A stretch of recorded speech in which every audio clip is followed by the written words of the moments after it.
みんなあれね、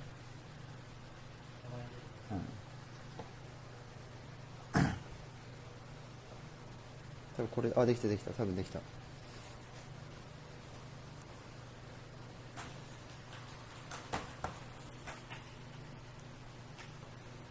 コメントだけはリアルタイムなんだ。へえ。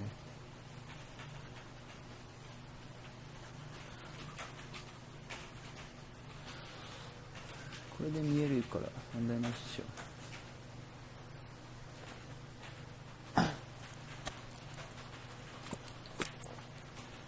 皆さんこんにちは。こんばんはか。日本は19時か。こんばんはですね。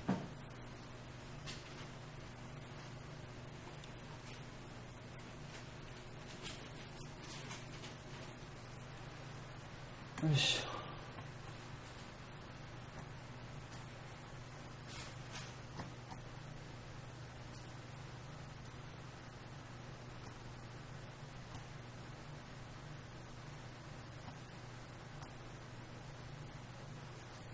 皆さんよろしくお願いしま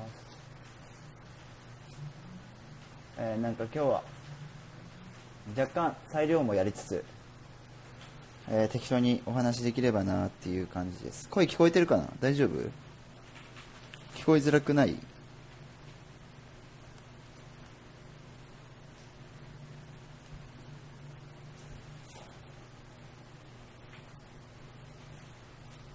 大丈夫そうかな？聞こえてれば別にいいんだけども。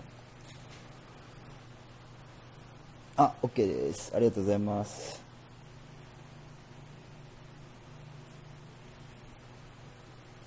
今夜お早い。いや、夜にドラギナイトが、今夜はドラギナイトなんで、指標あるから夜はトレードできないし、ECB の政策権利と声明発表あるから厳しいなーっていう感じだから、今の時間ぐらいしかトレードができないので、裁量できたらなと。ただハイローじゃないから少し見づらいし、通貨ペアが違った時はエントリーできないんで、それだけご了承いただければなと。ユーロニュージーとか5ドルカナダとか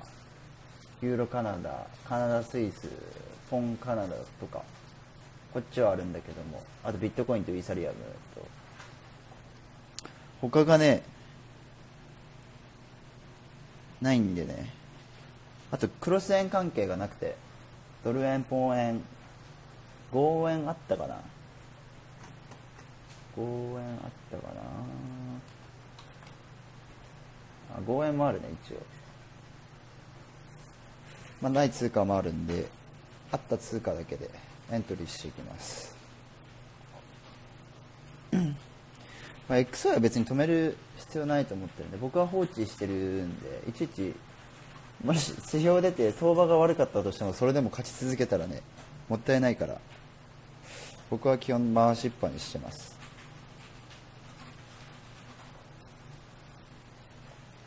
この間はね、その報道があってね、4連勝、3連勝か4連勝したけど5連敗しちゃって、その後3連勝とか4連勝して、結果プラスに終わってたけどね。今日てかもう今後ね、絶対ポロリはないんで、俺のインカメは封印されたからインカメ封印されたからね、もう出ないよ、残念ながら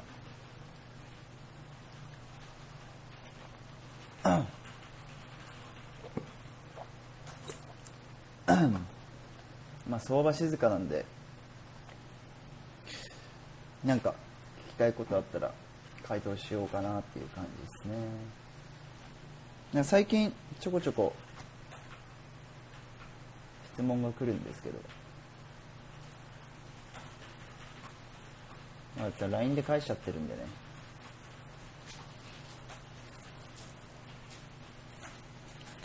チャートは何を使用してますか？チャートは FXCM と XM ですね。多分日本にいた方が多分早いと思う、回線速度は。どうしたらユウ様と付き合いますか？どういうこと？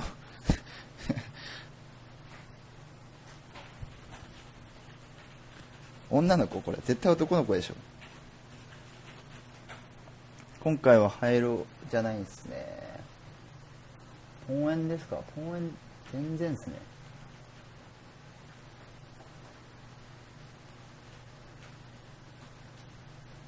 見た感じだと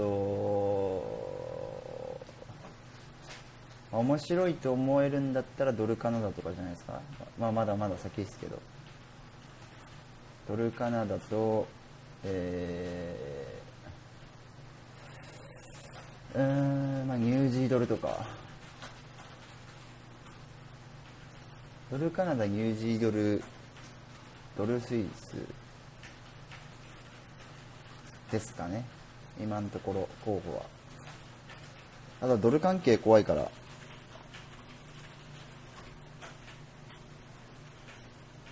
IQオプション日本から登録できないんだ。あ、そうなんだ、知らなかった。じゃあ海外に住んでる人専用ですね。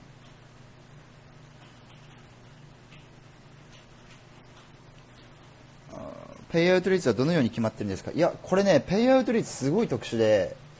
その時間によっても違うんだよね。そのボラがあるない、要は難易度が高くなると、ペイアウトが上がる。で、簡単な時はペイアウトが低い。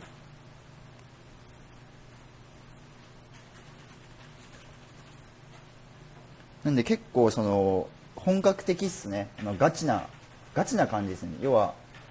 FX にすごく近いバイナリーオプションかなと思ってて。なんですごい僕は好きですね、ここ。あとですね、1秒間にね、10連打ぐらいできる。し、ポジションが、すごい数値見ればわかると思うんだけど、超細かいんだよね。だから、引き分けっていうのがなくて、ほぼ絶対。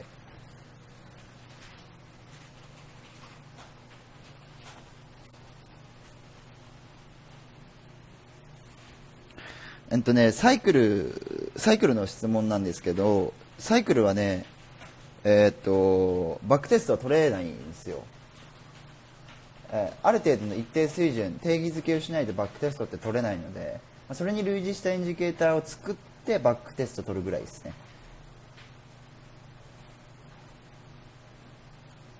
今日は五等日だからその動くっていうのは朝だけなんで、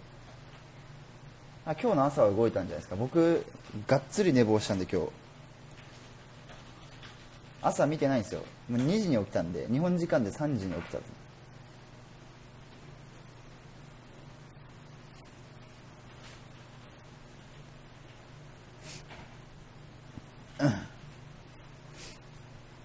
動画めっちゃ連打してましたね。そうですね、確かに。い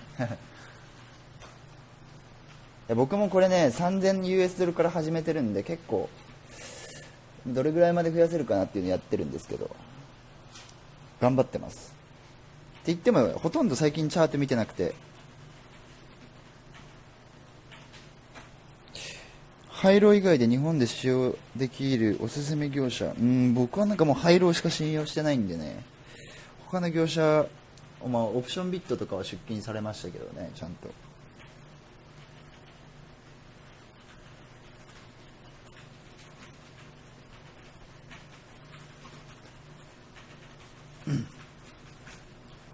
それぐらいです。あとはここがそのランキングをこう表示してくれるので、ランキング見て、はい、東南アジア1位は楽勝でしたね。僕の敵はイギリスのトレーダーだけですね。1週間でね、取引量が1億4000万とかなんで、僕がその残高ある時とピークぐらいと一緒の取引量なんで、かなりですね。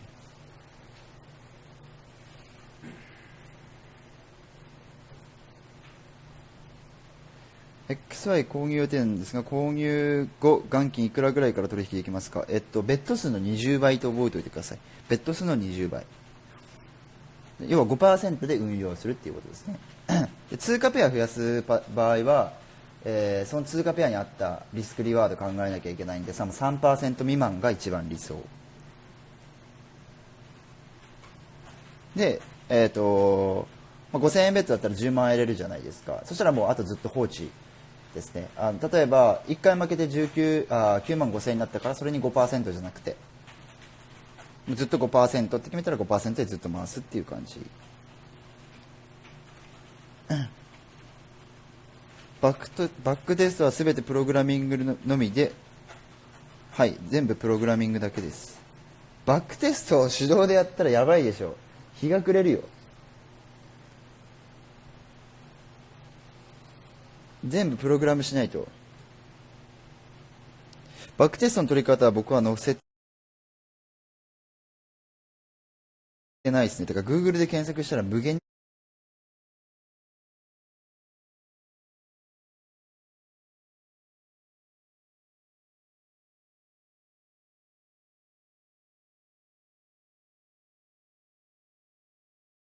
出てくるんで、まずコードを覚えなきゃいけないんで、ただそのオープンソースで結構コードも公開されてて、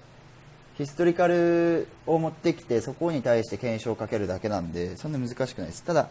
その使ってる印字で、今じゃあ現在インジケーターを何かしら使ってますってなった時に、そのどこで定義づけするかを決めなきゃいけなくて、ちょっと待ってね。どれにしよう。例えば、これユーロドルの5分足なんですけど、ここでじゃあどこでその定義づけするかなんですよ。例えば、矢印を出さなきゃいけないわけじゃないですか、どっかで。でその矢印をとりあえずどっかに出すってことをしなきゃいけないんだったら、例えばなんかもっと簡単なんでしょう。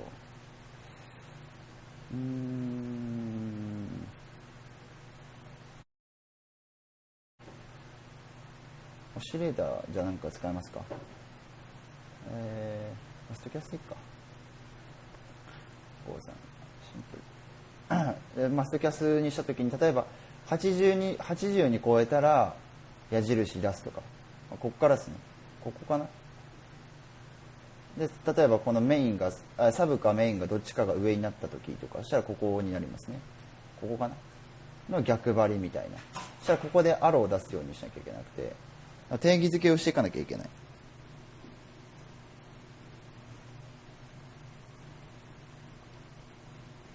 MQ で3日間高値安値、時間単位での水平線色変える作りです。おお、素晴らしい。いい行動力ですね。素晴らしいですね。そうやって覚えていくんですよ、MQL って。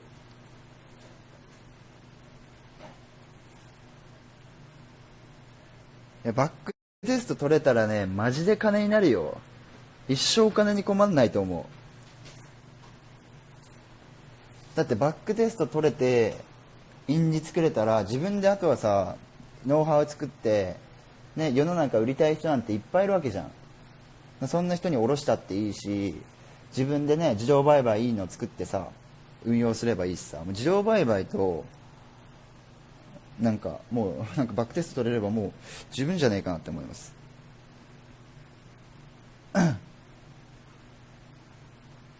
MT4 ってさ、何年前まで遡れんの？俺やったことないわ、確かに。結構戻れるよね。あ、そうなんだ。1970年まで戻れるらしいです。バイエンジニア。正確じゃないですけどそうだよね。ヒストリカンも多分それ全然公開されてるの10年ぐらいはあるもんね。XY 複数台導入した場合、回線も分けた方がいいですか？いや、別に分けなくても大丈夫だと思いますよ。分けた方がいいですけどね。ただ分けて速度落ちるぐらいだったら分けない方がいいと思います。ただ結局引っ張ってくる元って一緒なんで変えられないですよ、多分有線だと。 VPN とかかまさないとね。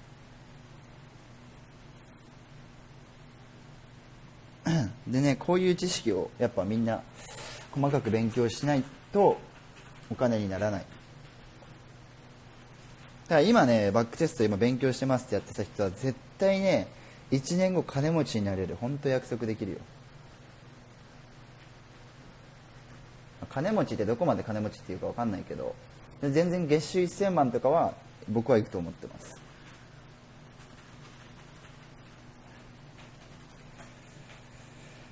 でコンパイル系も全然ググってれば全然出てくるんで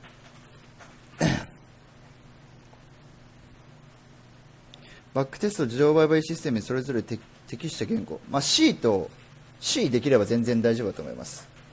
C シャープですね。Python できるってすごいですね。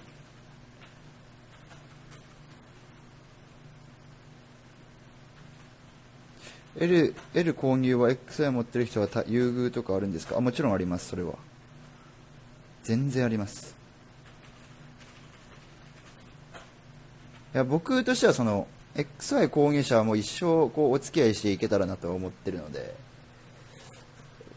なんていうんですかね、できることはしていきますよね。確かにさっきのね IQ オプション見ちゃうとハイローが雑に見えるよね少し。でもハイローは勝ちやすいからな。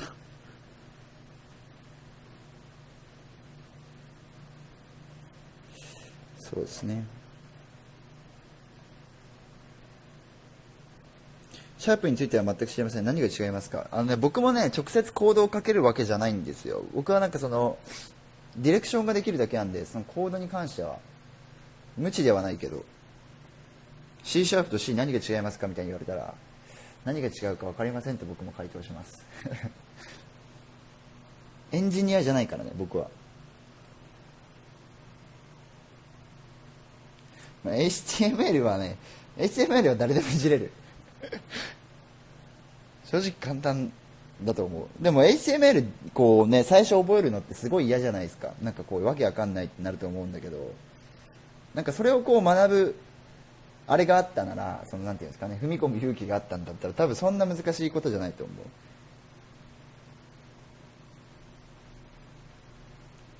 僕もずっとついていきたいです。ありがとうございます。 iPad でバックテスト取れますか？取れません。バックテストはサイン見て勝率がどうなのか見るって感じでいいんですか？そうですね。勝率サイン見てっていうか、勝ってるかどうかって目視じゃ分かんないところあるじゃないですか。実際そのローソク足が十字線とかでも十字線だけども結局前足から買われて十字線出してればそれは勝ちになるんで、数値的な問題なんで。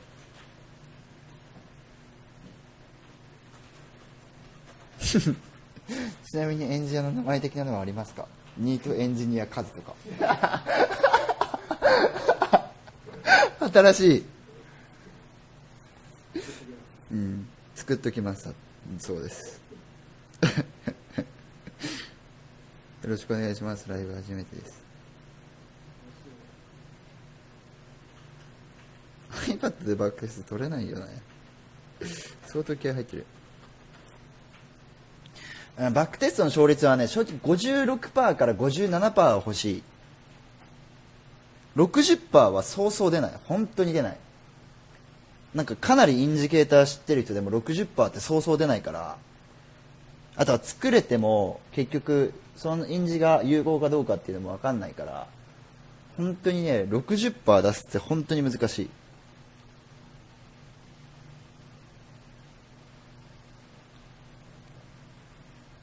MQL いろいろ関数あって MT4 ってトレーダーにとって神ですね。そうですね。そのトレードできて、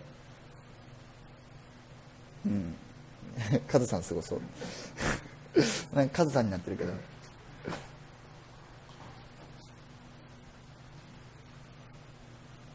ニートエンジニアカズのプログラミング動画待ってます。勝率8割のツールとかって存在するんですか？いや、マーチンゲールだったら存在しますよ。例えば正直そのどこのシグナルでも勝率 40%、50% のツールでもマーチにしたら 80% にすることはできるっていうか、いくらでも文句が言える。ただその勝率 80% で勝ってるのかどうかってことですよね。例えばマーチン3回で勝率 80% だったら 10% のマイナスなんですよ、約ね。だから勝率 80% っていうのは誰でも言えます。言い方っすよね。なんか今日そうちょうどねインスタグラム僕見てたんですよ。投稿する前に間違ってなんかハッシュタグってめっちゃ流行ってるから、なんかみんなどんな感じやってんのかなと思ってバイナリーオプションで検索したらめちゃめちゃいろんなやつ出てきて、ハッシュタグバイナリーオプションってあれっすもんね、なんか女の子の数がめっちゃ出てくるから普通に可愛い子いっぱい出てきて、なんか可愛い子もバイナリーオプションやってるんだなと思って内容見たらすげええげつないじゃん、書いてること。103戦103戦100勝3敗でしたかな、なんだかって書いてて、勝率 97% ですってアホかって思いましたね。こいつらバカばっかだなと思ってじゃあお前ねプログラミング話してみろよ、バックテスト取り方話してみろよって言ったら何にもできないですからね。可愛い女の子も本当にやってることえげつない。でも男は釣られるんでしょうね、ああいうのが流行ってるってことは多分男が釣られてるんだろうなっていう、ね、ちょっと可愛い女の子でかっこいいとこ見せたいみたいな感じなのか分かんないけど、でマーチンで画像の内容とか見てるとマーチン2回やって勝ちましたとかって書いてるけどバカだろと思って、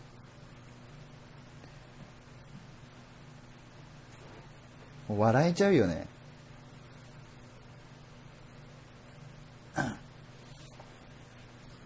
僕は今使ってるやつですね、これ自分で作ったやつなんですけど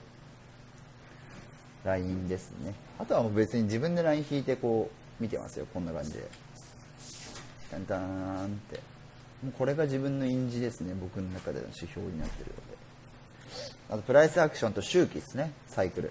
どのぐらいのスパンで上下してるのかっていう、これは動画で話してることなんで。バックテスト動画本当に欲しいです。多分需要はあるよね。動画にしてる人っていいのかな、撮り方みたいな。いる？バックテストのその動画をさ YouTube で公開してる人とかいんの？いないんだ。へえ。マーチンですって言ってるやつは無能ですって自分で言ってしまってるのと同じなんでは。そうですね、僕からすると無能ですって言ってるより破産しますってコミットしてるのと一緒ぐらいバカですね笑える。自分の引いたラインでバックテストを取る場合何を定義にしたらいいでしょうか。それに類似したインジケーター見つけるしかないですね。例えばジグザグとかよくてジグザグだったらその短期と長期自分で変えれるじゃないですか、ジグザグって。俺ジグザグ入ってっかな、ちょっと待って、このチャートにもしかしたら入ってないかも、ジグザグ。デフォだっけ。ジグザグマジ。入ってる、本当だ。ちょっと待って、動かない。ジグザグこれあるんだけど、ジグザグって書いてあるんだけど、このパラメータあるでしょ。でこのパラメータを要は、変えて自分の類似した、ライン、例えば直近と、2個引けばいいよね。ってか待って、これデフォで引くわ1回。見づら。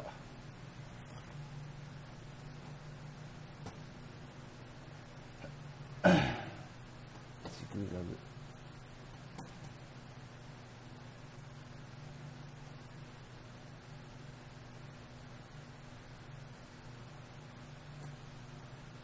こんな感じでピンクの線にしてるんだけど、この期間が要は高値安値のラインになるわけじゃないですか。なんでここから2個取得して、例えば前回のジグザグより、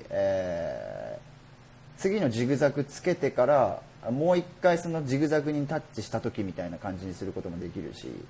なんかそこは自由ですね。ライン引いてる人はジグザグは結構一つバックテスト取るときに便利だと思う。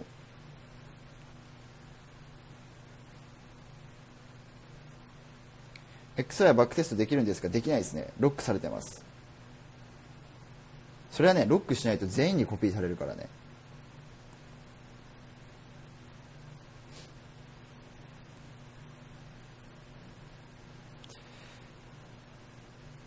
C シャープ C シャープの方が Python より使えます。100日抵抗線などを意識しませんか？全くしないですね。なんか結果論だから結局 MA って MA 割れたとかMA 超えたとか、だから MA 付近はまあチャートとして確かにプライスアクションとしてね意識されやすい部分ももちろんあるんだけども、結果論なんであんまり役立たないです。ただ MA のその方向性とかこうどっちに行こうとしてるかっていうトレンドを見極めるにはいいと思う。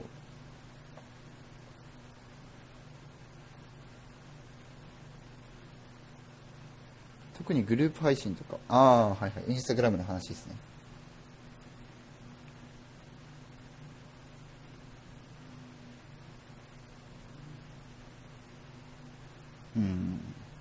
まあなんかグループ配信してるやつは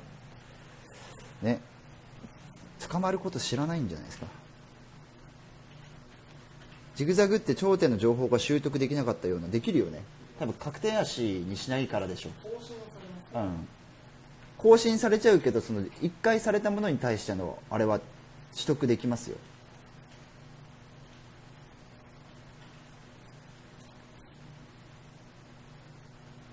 僕は特殊なジグザグ使ってて、ジグザグを改良しているやつは一応バックテスト取るように作ってあります。何ピプスこうジグザグ更新したかっていうところですね。ピプスまでつけてます。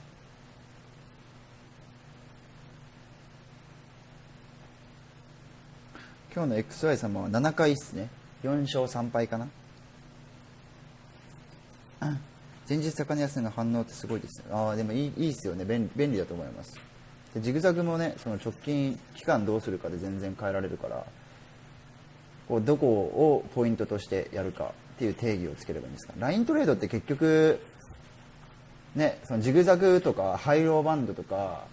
要はいわゆる水平線に近いものですよね。で長期なのか短期なのかっていう話だから、全てジグザグとハイローバンドとかでも調整できるので、そこでどんな時にどうなったのか、だから A、B、C ってなった時に A を何にして A を更新した B が C として反応するから、そこでエントリーみたいな感じなんですよ。だからロジックを A、B、C に分けてちゃんと作って、バックテスト取るとそのライントレードも事実上できるようになる感じで、結構なんとなく裁量やってる人って再現できないんじゃないかってこう思いがちなんですけど、これ全然できるので、ジグザグとか、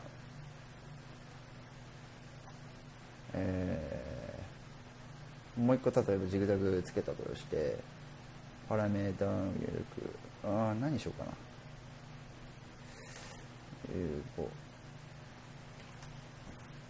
なんか適当にじゃあやると、まあこのジグザグのあれが変わるじゃないですか、ポイントが。またやっちゃったよ。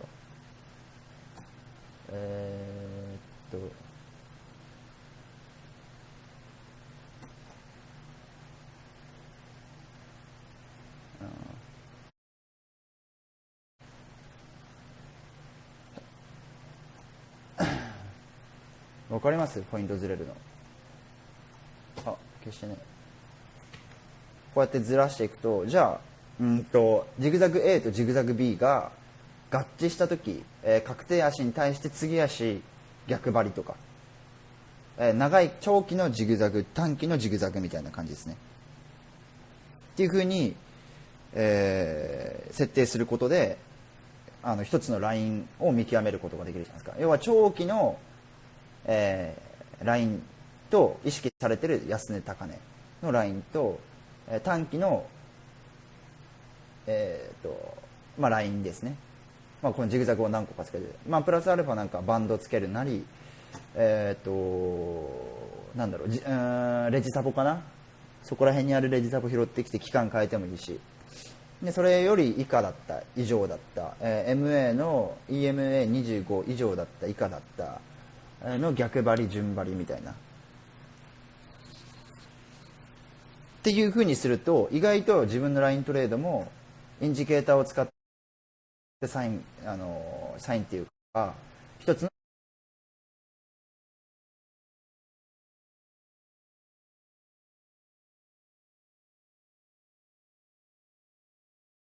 こうポイントを作ることができる。でそのポイントを作った上でそのアローを作る、今ちょっと僕現在作ってるやつがありまして、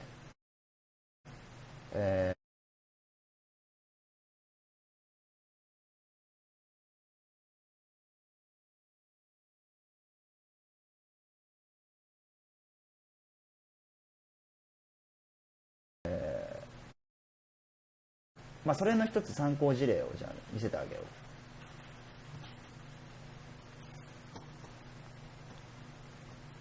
ってなると、こういうふうに最初はテストだからねいっぱいアロー出るんですよ。これ分かりづらいな、色ちょっと変えますね、色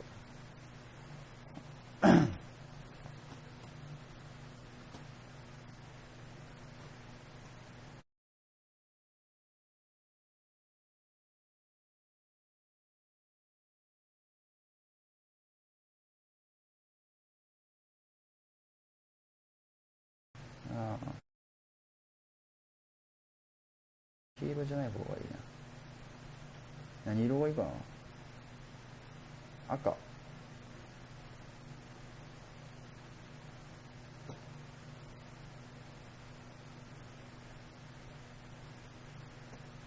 下が変わってない。変えられない。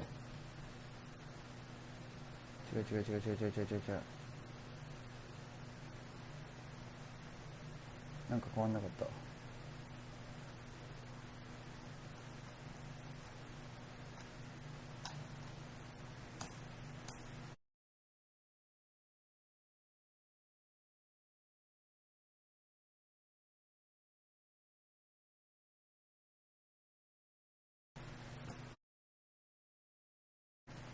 今アローを変えたんですけど、こうやって、アローめっちゃいっぱい出てるけどね、今いっぱい出てるんだけど、このテスト段階はこうやっていっぱいアローを出すんですよ。自分の中で、ポイントだなと、類似しているポイントに近いなというものに関して、こうやってアローを出して、でここから削っていくわけですよ。これとかも勝率ざっと見ても高いように見えるかもしれないけど、多すぎるからドローダウンする確率もめちゃくちゃ上がるわけ。じゃあこれのタイミングをもっと削って、じゃあ何で削るか、 RSI で削るのか、ストキャスで削るのか、果たして ATR で削るのか、何で削るかは自由なんだけども、でやっていくと分かるポイントをこう作っていくことができる。でこのポイントをじゃあこのシグナルの継ぎ足が陰線なのか陽線なのかでウィンとルースで、バックテストを取っていければみんな取れるようになるという感じ。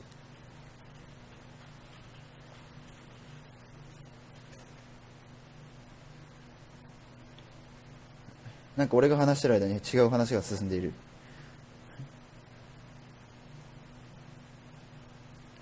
XO を運用するときに5万円ベットするとしたら初期費用はいくらほど必要でしょうか。100万ですよもう答えてくれてるわ。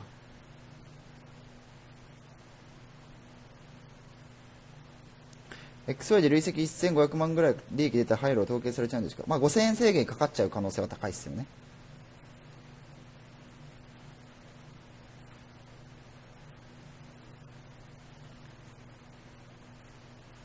これやれば多分ね皆さんかなり勝率上げられるんじゃないかなと思います。こうやって印字作って、アローを作っていく感じです。アローも印字なんで、これはね若干失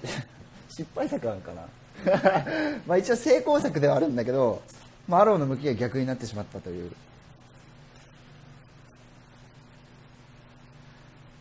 自動売買には印字で根拠を増やしてかつ勝率を上げる感じですか。自動売買自動売買はねすごい難しいんですよ。自動売買で勝つことって本当に難しくて、アローでこれを裁量でやっていくってなると勝つことって実際できるんですよ。例えば値動きが激しくても約定させられるとか、なんだろうね、まあ、逆張りトレードは得意なんだけど不利なポジションでエントリーしてしまうとか、それを込み込み考えてかつ勝たなきゃいけないの自動売買って。だから余計難しい、自動売買でお金増やすって。でコツコツコツコツこうね、そういうところじゃなくて周期系交えたりとか、逆張りの知識交えたりとか、まあ、そういうのもしながらこう試していくしかない。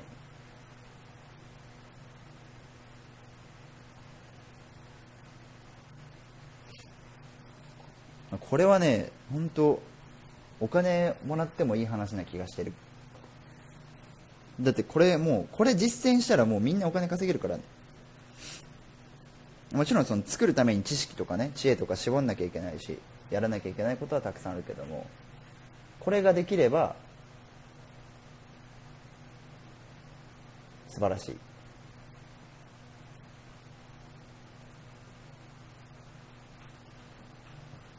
あ、そうなんだ。へえ。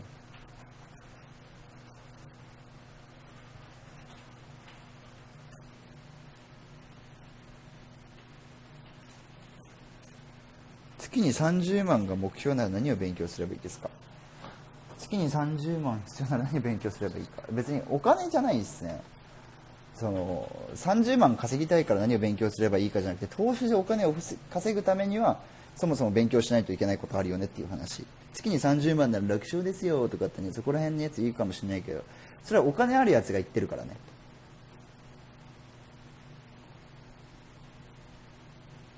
だから何を勉強すればいいかって言ったら、まあ、僕のブログに書いてること全部やってくれれば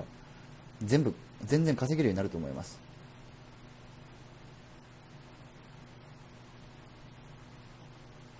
ボリバン RSI は別に、まあ一つ参考にはなると思いますけども、僕は一番意識してるのは LINE なので、あくまで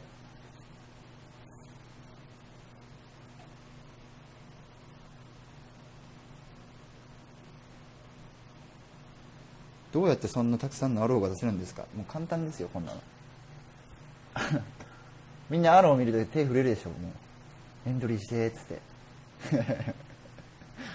本当それが良くない。アローは少ない方が魅力的ですよ。こんなにいっぱい出てやばいでしょ。1日の平均エントリー回数何回だっけ？めちゃくちゃ多い。ざっと見てこのだって何時間何本あるこれ120、5時間ぐらいで5時間ちょっとか。1234566回あるからね。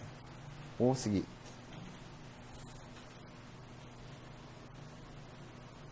僕は何をすればいいですか？知るか知るか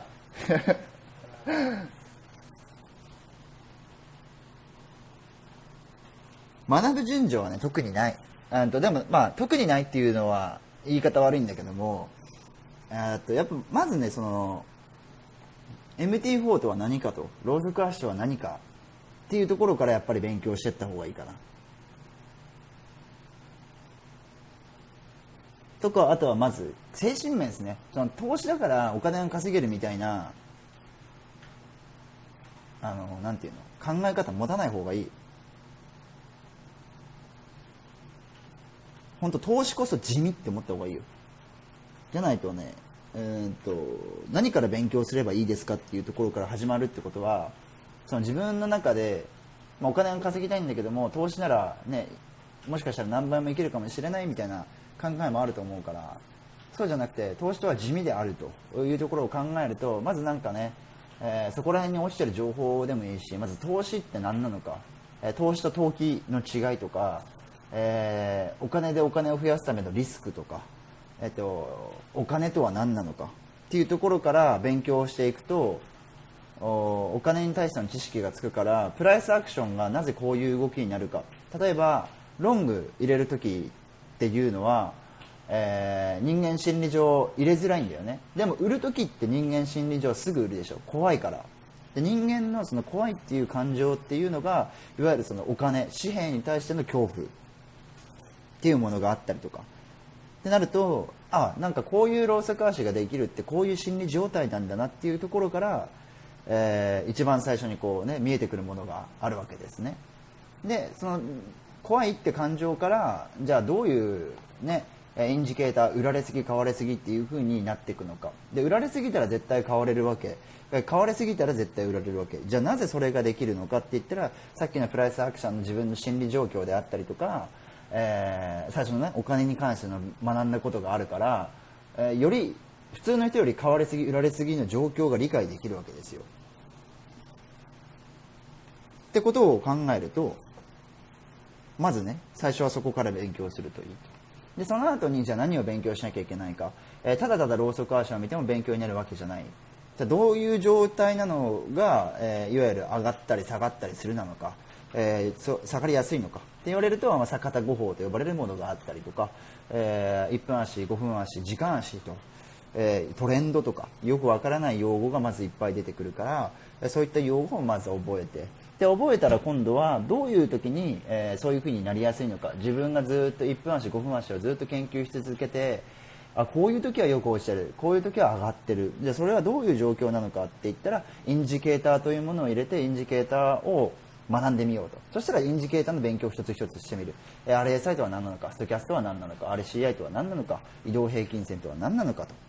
というところを勉強し終わったらインジケーターが一通りできるとそしたら自分が上がる下がるって思ったところのいわゆるプライスアクションを今度はどう説明させていくか定義づけていくかってことでインジケーターを作るっていうことが始まるとでインジケーターを今度は作ることができたら今度はいわゆる、定義づけした時にバックテストでバックテスト取るためにはコードを勉強しなきゃいけないと MQLC 言語、っていうのを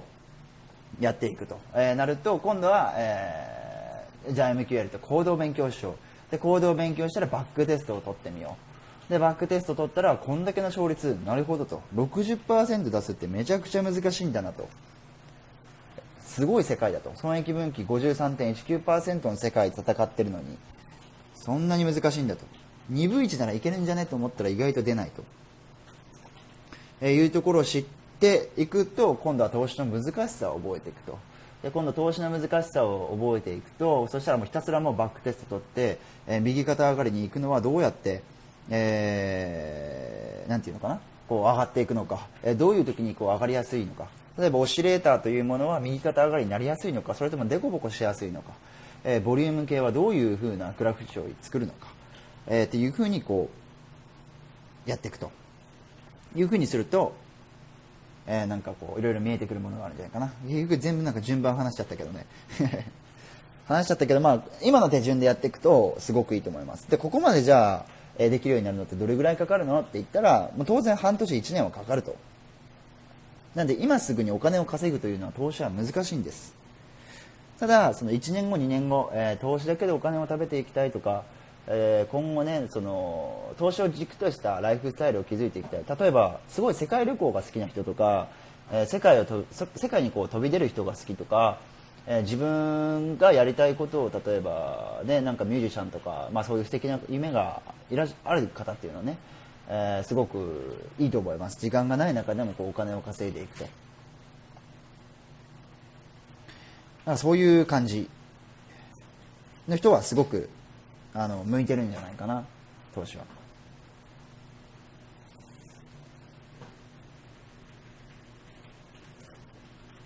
まずなんかこういろいろ知っていくといいですねそういうのも含めてだから半年1年ぐらい覚悟してまずやっていくっていうのが一番いいんじゃないかなと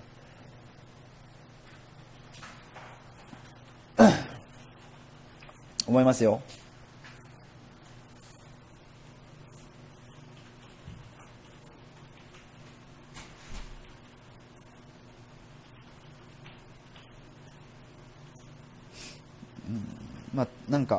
なんとなくこうね分かるよ何からやっていけばいいんだろうってすごくこう迷うと思うんだけどもねもう何からやっていけばいいんだろうなって思った時に人がこれやった方がいいよっていうことは全部やるといい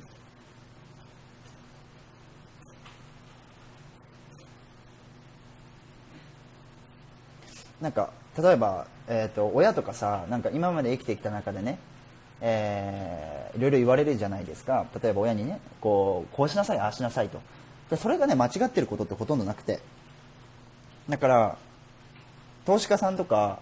ね、アナリストとかいっぱいいて、多分こういう分析した方がいいよっていうことはそれは全部やった方がいい。本読んだ方がいいよって思ったら本読んでみればいいし、でも本読んでもね、結局僕は意味ないと思ってるから、僕は本を読まなくていいと。インターネットでね、今 Google というものがあって、その Google が全部いろいろ教えてくれてるわけですから、検索したら、それらをまとめてくれてる人たちのブログ見るとかだけでも僕は十分だと思ってる。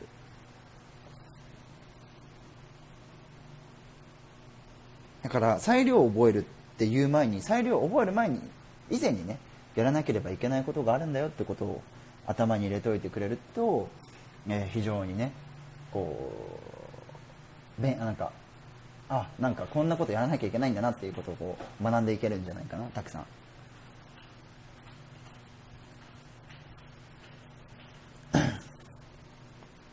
今日の動画、はい、わかりました。YouTube 上げておきます。いや、僕はね、投資を始めてね、1年ぐらいはね、勝てなかったですよ。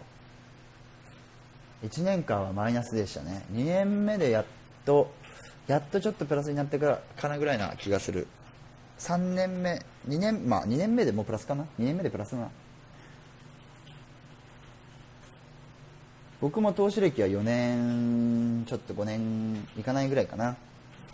ですけども、僕はその誰よりも勉強したっていう自信はあって、で何をやらなければいけないって、自分でこうロードマップ作るのもすごい頑張ったし、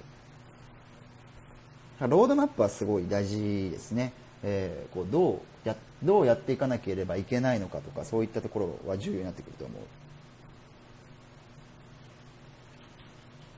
だからそのね、インスタグラムとかでね、バイナリーオプションを簡単に稼げますとか、このシグナルを買ったら勝てますとか、そんな甘い世界じゃないということだけは覚えておいていただきたいかな。で、勝率何パーとか言ってるけど 60% 出すのがどれだけ大変かと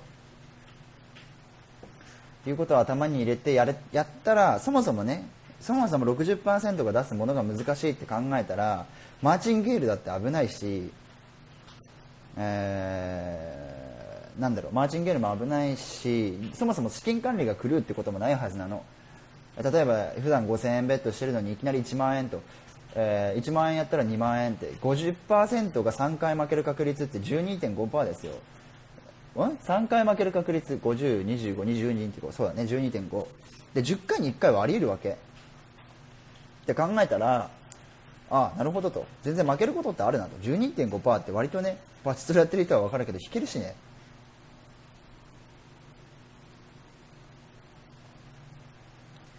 メモはね、ノート使った方がいいと思う。もちろんタイピングが速い人はパソコンでも全然いいと思うけどね。だからね、バイナリーオプションで稼いでる人なんて全然ね、本当に少ない、と思うし、バイナリーオプションをどうせ今やって投資っていうものを学んでいるんだったら、やっぱ一生涯食っていきたいと。一生涯食っていきたいと思ったらそれだけの勉強量が必要だよってことですよ。だってそうでしょ。だってなんかね、医者だってそうだし、ミュージシャンだってそうだし、小さい時からずっとやってきて言われるプロっていうものになって、で世の中の人に受けたらやっとお金がもらえるんだよね。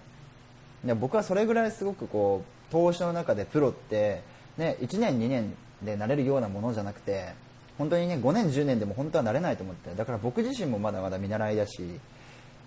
学ぶことがたくさんあると。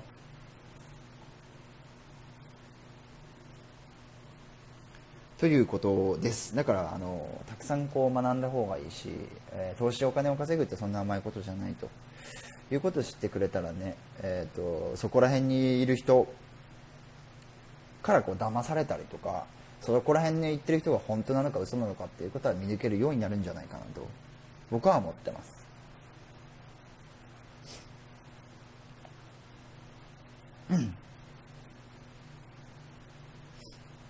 確かに今日真面目っすね。確かに言われてみれば今日真面目かもしれない。真面目な質問来たら真面目に返すよ。ふざけた質問来たらふざけて返すけど。で、こういうこと話すと、今まさに書いてるのを見て思い出したんだけど、ゆうさんは天才なんですねみたいに言われるけど、僕は天才じゃない。強いて言うんだったら僕はね、努力する天才だと思ってる。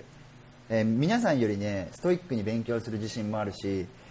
真面目にやる自信がある。だから根本的に僕は真面目なので、ふざけるときふざけるけどね。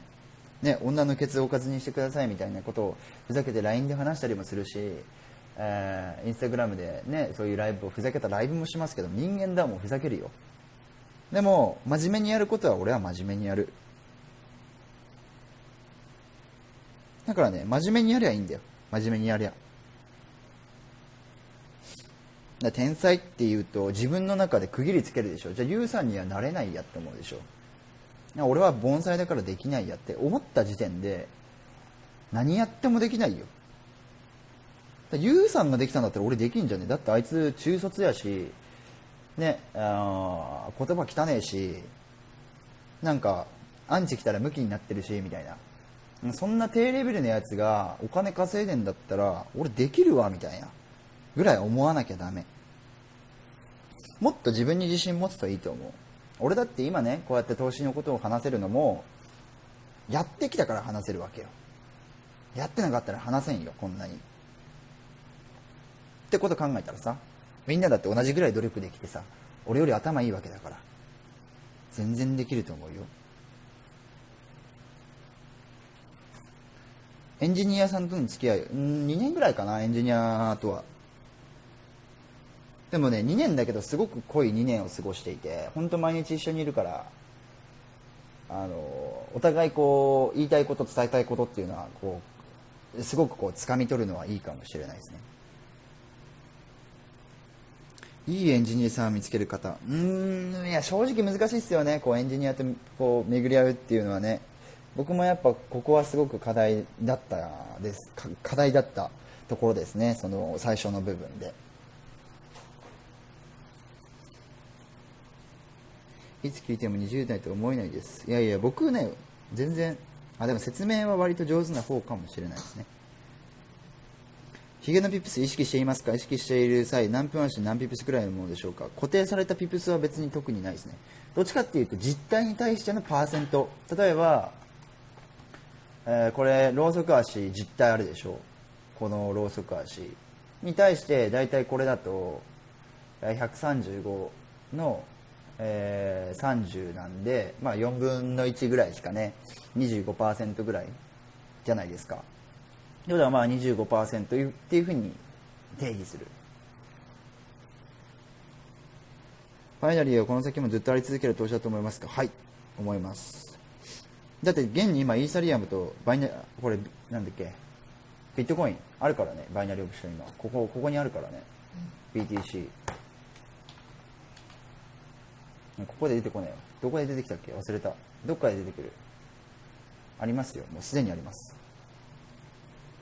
大会1位狙って頑張ってください。僕分かりました。今日で確信しました。世界一余裕です。多分ね、来週無理だね。来月ぐらいに1位の画像を載っけますよ。世界1位の画像。イギリスのトレーダー超えれます。東南アジア1位はね、もう1日で余裕だった。まあバイナリーもね、FX ほどロット入れてる人も少ないしね。ツイッターでバイナリーで稼いでる人にバックテスト取ってますかって質問するとみんな取っておられる。どういうことだろう。ゆうさん、私は XY 対応の通貨ペアに全部の時間足が LINE 引いて MT4 は LINE だらけです。LINE 引きすぎなんじゃない？それ単純に意識されてるポイントを見ないとわからない。ヒューさんのエントリーポイントをすべて MTF ギャズで分析してるんですが、どういったプロセスで分析していけばいいですか？それすごいいいことで、そのギャズで分析したらその前のローソク足を見るといい。どういうシナリオでこう来たかっていうのを自分なりに予測してみるといい。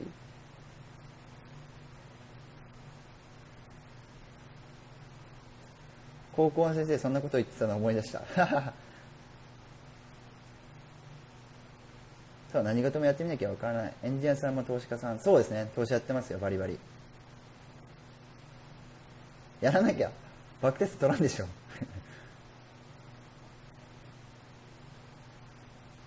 そこの教師さんは日本語対応してますか？いや、オール英語。マジできつい。大会はね、会社入らないと見れない。投資を始めた時の資金はいくらだったんですか。僕ね、割とね、お金は持ってたので、23で普通に1億2億は持ってたので、そうですね。でも初期費用は多分5000万ぐらい見てたかな。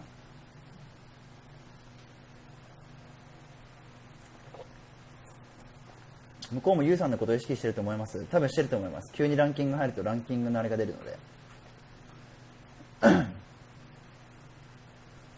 ユウさんって日本人の友達に稼ぎ方を教えてくれって言われますか。めっちゃ言われる。めっちゃ言われるね、それ。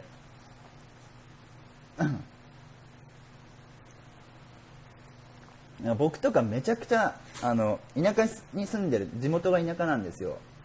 で田舎だとどういう現象が起きるかっていうと、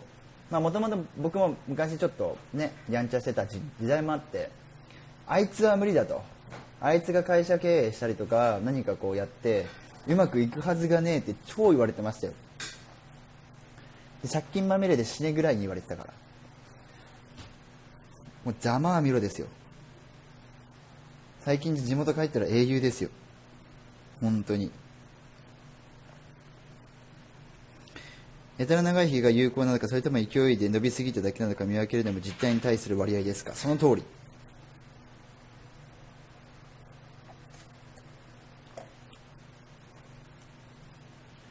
連打しない場合は順張りの方が勝率いいですか。いや、バイナリーにおいて順張りって結構危険ですよ。なんか難しいっていうか、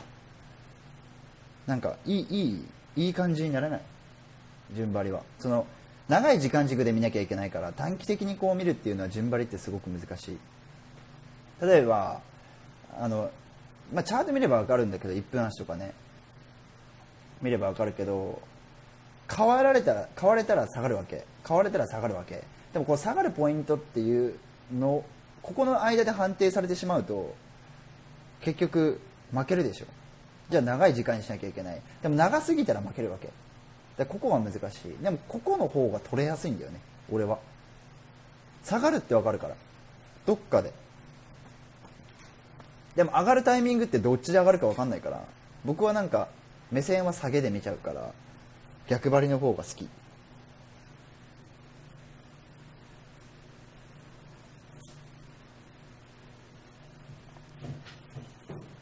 僕も意識してますよ。なるほど、ありがとうございます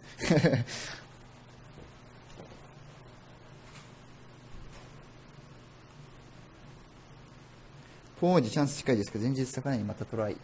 ポン王子、ああそうですね、確かに。でも僕は絶対にエントリーしないですね、これはてか相場動かなすぎじゃない。全く動いてないね。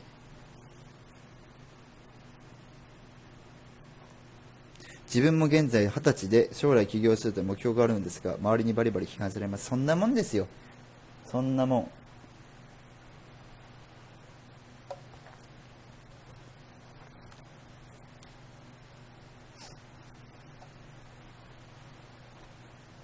すげえな、ここ全焼してるな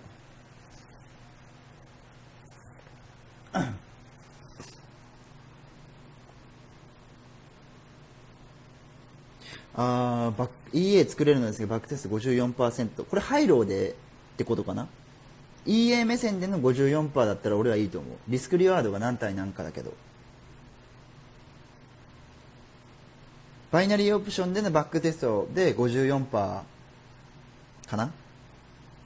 それとも EA でリスクリワード11スプレッド込みで 54% なのか。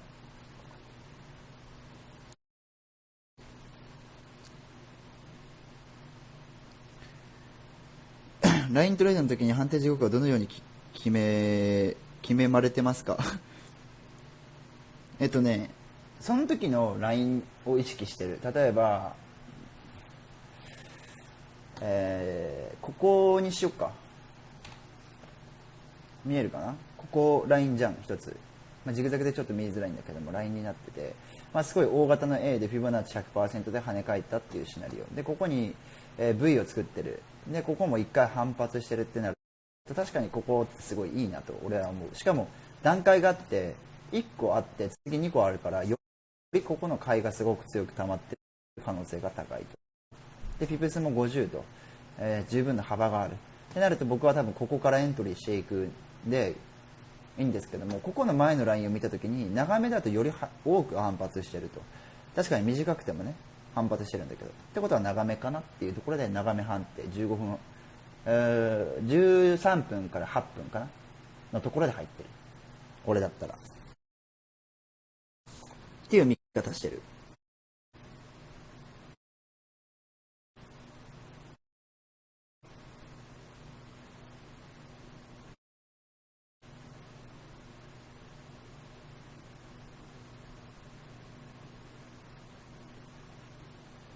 批判は気にしないに限ります。相手にしないのが一番です。まあその、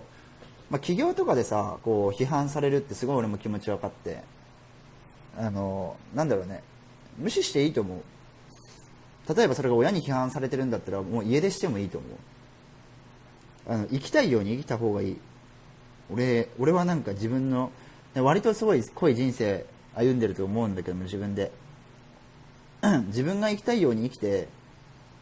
すごい僕は今幸せなので、なんかあいつに言われたせいでとかって人のせいにしちゃうじゃん、それって。で人のせいにした生き方ってめちゃくちゃつまんないから、うん、自分で生きた方がいいと思う。親に批判されるんだったらもう家